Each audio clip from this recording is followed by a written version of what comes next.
maybe you've become complacent. It's like the wheel doesn't stop spinning, and you've been consistent, but that consistency seemed to reveal something to you that maybe you're less than happy with, something that feels a little bit rotten. And I'm wondering if it's that there's rot, or if it's that because of your consistency, whatever it is that you're doing has maybe lost its luster, right? Now, what in your life this applies to is not entirely clear, but what I can see you desire is, I guess, a shift away from that complacency. Yeah, the sun. Your desire is to, find this again, the nectar, find the juice, the juicy, the good stuff. You want the good stuff. And I think at one point this was really good, whatever this is. But right now we're in a phase where you're kind of assessing, and maybe a little harshly too, right? The Magician at the bottom of the deck. Maybe we're being a little bit harsh in our assessments. The Judge here with the venom and the vessel, something got lost a little bit. Something got spoiled, And I think that acknowledgement doesn't say anything about you. It might just say something about the Fool reversed and the King of Swords. I don't think that hang on. I guess the real question is whether or not you can love the whole picture. Whatever it is that you've been showing up for consistently, that consistency showed you more. Did you expect it to be perfect all around? Is anything? And so your assessment of the little things, right? I think that you're seeing it as a reflection of you. This is harsh, and it's also not entirely true.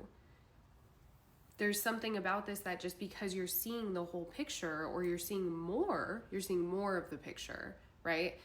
It might be harder to romanticize it or fluff it up, but that is what sets you apart. Whatever it is that you are being consistent at, why would you stop when things get a little hairy?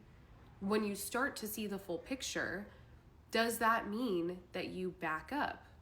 Does that mean that you withdraw? Why would you? It's like a relationship, when you start to notice that there's more to this person, and maybe they hurt you, or maybe there's just some real imperfections here.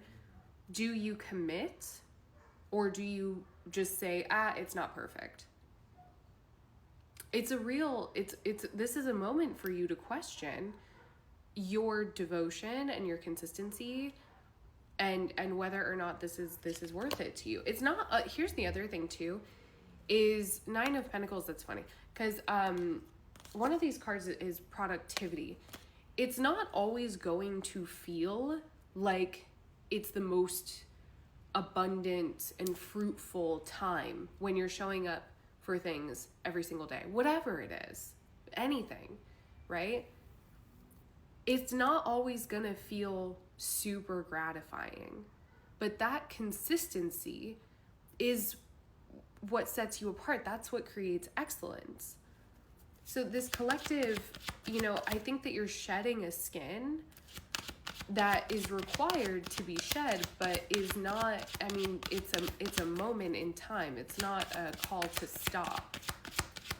And this does feel, normally I would say that, maybe this isn't for everyone. Maybe it is time to stop. No, this is a time to continue on. The High Priestess is kind of acknowledging, so the High Priestess and the Hierophant here, there's something much more, there's something deeper. This is a pattern. Okay, sorry. This is a pattern. I'm going to take that as confirmation. Pay attention. How many times have you like let go or relinquished control or said, I don't know about this anymore. It's not perfect, right? 10 of Pentacles reversed. Ace of Pentacles at the bottom. It's giving up too soon. The Fool reversed with the King of Swords. I think that it's good to be critical and it's good to be discerning, but why would you stop? Why would you stop? Six of Wands reversed, Page of Swords, hang on. Yeah, I don't know, I think you're better than this. This is just a bad case of imposter syndrome. I think you're better than this, and I think that you know that you're better than this. Healing and intelligence with that Six of Wands reversed. This is imposter syndrome. It feels really sneaky in this particular instance. It feels really sneaky, and you might not have picked up on it right away. You might not have been able to identify it. Because I don't think that this was a hard stop. Hang on. Sorry, I'm recovering from the flu and I had to cough. I don't think this was a hard stop. I think that this was a slow, like, degradation of interest or quality or effort. It's like all of that showing up, and again, you started to see the full picture, and maybe you started to pull back a little bit. But like, why did you pull back? If this is a pattern, there's something subconscious going on. I wonder how many times this has happened. I want to get the King of Cups and the Three of Swords with the Empress at the bottom. Dude, like, who's talking right now? Who is talking right now? I don't think it's you. I think you know very well how great you are. There's just no... I don't see this as a confidence issue. Truly, at its core. I see this as a self-talk issue. And when we run into self-talk issues, a lot of the time it's not our voice. Sometimes it is. This can be fixed, right? Hang on. So we're looking at advice and outcome, and I really just have to ask you what is going on, because we have some heightened insecurity here, is what I'll say. Not only are you being super hard on yourself, and again, I think that this is sneaky. You might not realize how hard you're being on yourself. But the reason I think it's sneaky is because it's a pattern. You're just kind of on autopilot right now. This has happened before, probably a long time ago. You got to talk to someone because there's something that you have to figure out. Okay, the bridge and the riddle. There's something that you want to, and then the thread at the bottom of the deck, the Starborn underneath that. Oh my God.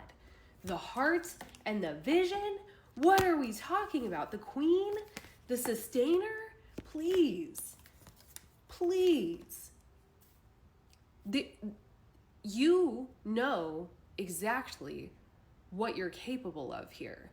But you need to, I guess, like, reinvigorate. You gotta shed some light on how great you are. You got to remember, and that's going to require a little bit of help. Okay. The Orphan, the Mentor, but this is what I really want to discuss, because your dedication, like where you're at, I think maybe we're stuck in a rut. You don't want to be vulnerable. You want to be seen as like perfect, like perfection. Like, it's like we just want to skip to the final product. Baby, come on. That's not, Knight of Pentacles. Oh my, that's not realistic. It's not practical. And I think that, as with most things in life, like, the work never stops. Four of Wands, Six of Cups. There's someone here. There is someone here that you can talk to, that can help you, I guess, remember why you started on this project or this endeavor. They can help you become inspired again. That is what you need to do. That is the course of action. And then the outcome I'm seeing as this reclamation. See, the Hanged Man, the Five of Cups, Page of Swords, Queen of Swords again at the bottom. Like, chill, dude. Like, open up. Open up. Nobody expects you to be perfect. The outcome is, I mean, it's incredible. The vision, the heart, the Queen, the Starborn. You just have to remember why you started, what inspired you in the first place.